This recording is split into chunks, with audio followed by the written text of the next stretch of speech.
May the words of my mouth and the meditation of our hearts be always acceptable in your sight, O Lord, our strength and our salvation.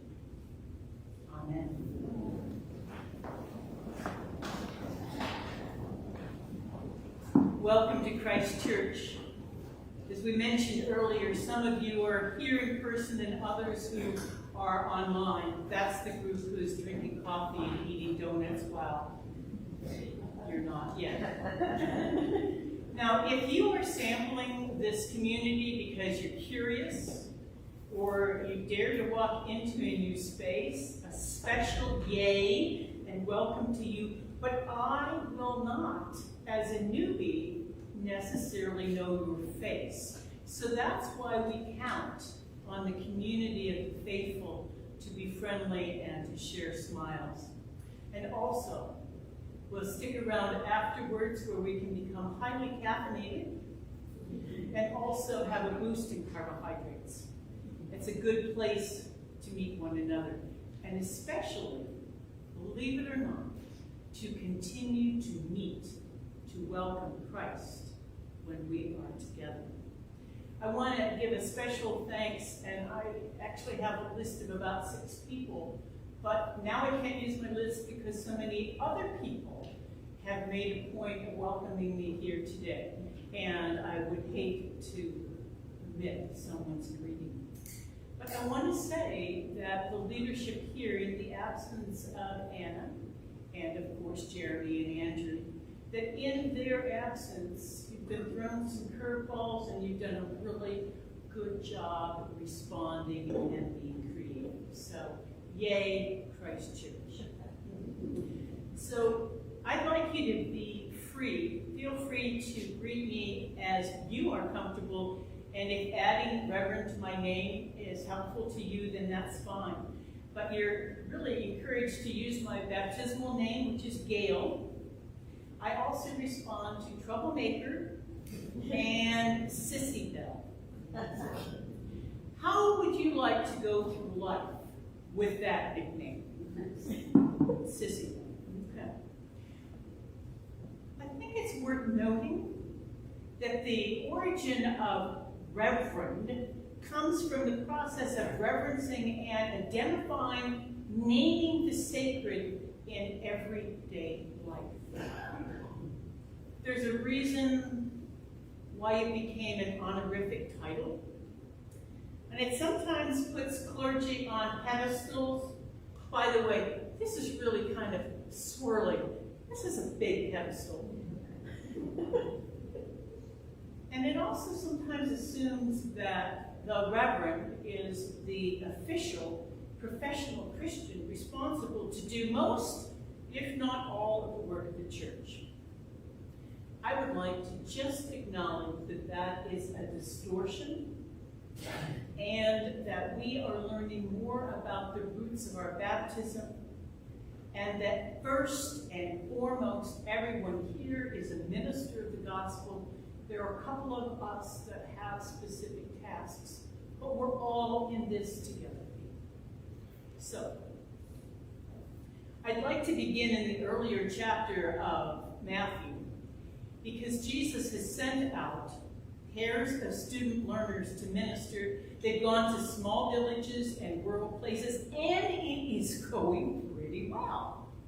But in the larger towns, the more urban settings, where the religious leaders pretend to be quite sophisticated, wise, self-assured, things are not turning out that well. I think we've all noticed that when we are self-satisfied, that it blocks the reception of true wisdom. But what's going on is that conflict is brewing. And Jesus is stuck between a rock and a hard place. Cousin John is too strict, and Jesus too liberal, hanging out, enjoying parties, and having a great time with sinners. Personally, that group sounds a little bit more fun to me. But issue as I see it here is that people are detached, disengaged. The flute plays, the wedding dance begins, the floor is empty. That's a problem. And with the time of death and the change, the mourners kind of scarcely raise their voices. It's a pretty flat, detached, disengaged community.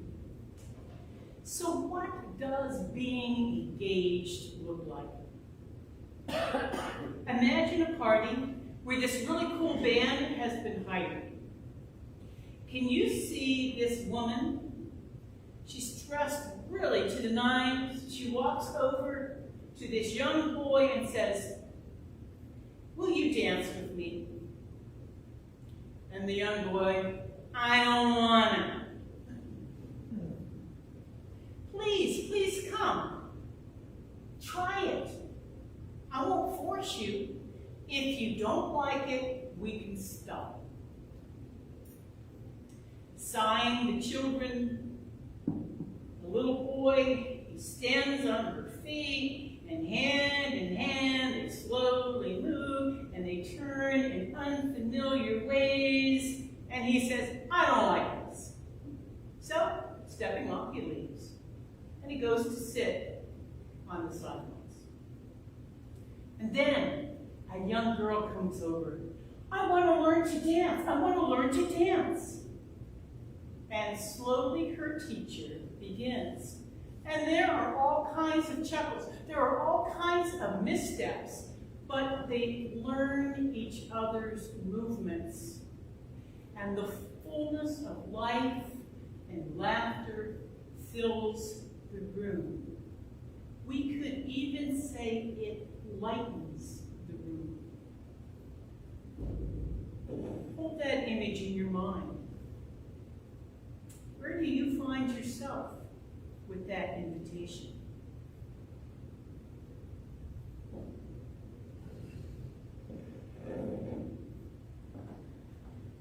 Now we're going to shift to the other side, from celebrating to mourning. At this time in history, so many of us are disengaged. And there's a good reason why. We are overwhelmed. There are life forms, species that are dying before our very eyes. And we have grown both numb and paralyzed by heaviness in the news. Extinctions of life and experiences as we know them are happening. So this week I was stopped in my tracks by an article about a loss in the scientific community at the Rensselaer Polytechnic Institute in Troy, New York. Maybe you heard it. They had a 20-year research project on cells, hoping to get some answers regarding the role of photosynthesis in relationship to solar energy. Whatever. But despite the clear commandments, do not dust, do not clean, do not mop. Despite the refrigeration units that were being serviced and had locks on them, an annoying beep, an alarm, kept going off. The custodian did not process the following warning. If there is an alarm and you needed silence, simply press and hold for 3 seconds. No. That could have been too easy. So the custodian hears the alarm, knows the units are under repair, and walks to a different room to a circuit breaker. Gas. Yep. He throws the switch into off and leaves it there.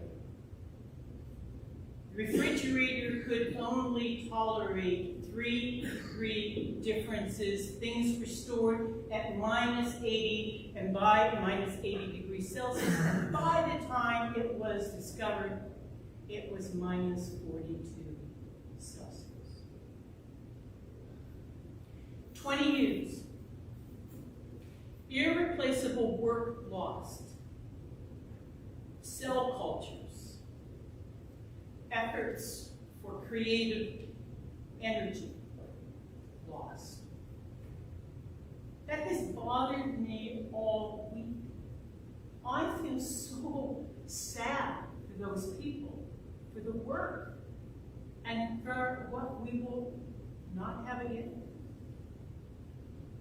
This is how I think we live with something like that. If we want life, big L life, a quality of life, we keep the commandments. Now, he could have served us all better had he kept the commandments on the refrigerator.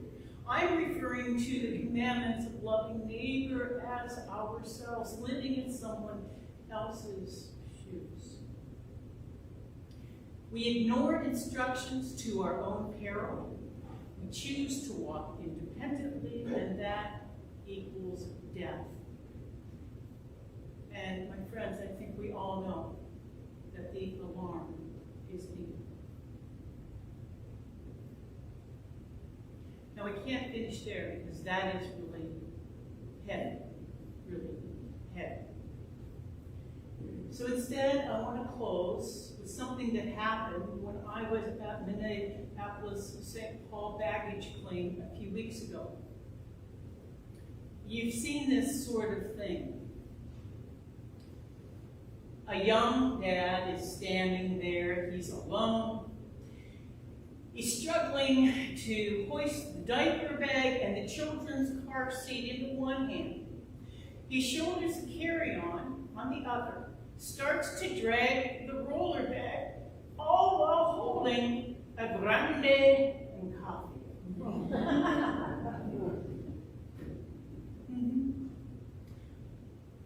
So, a few feet away, a wise gentleman says, hey, let me help.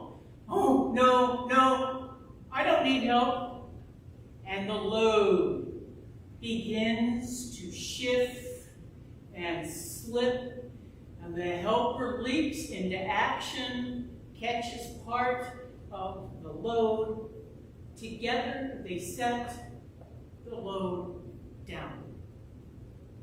And then the two of them, working in tandem, distribute the load between themselves and walk side by side down the corridor.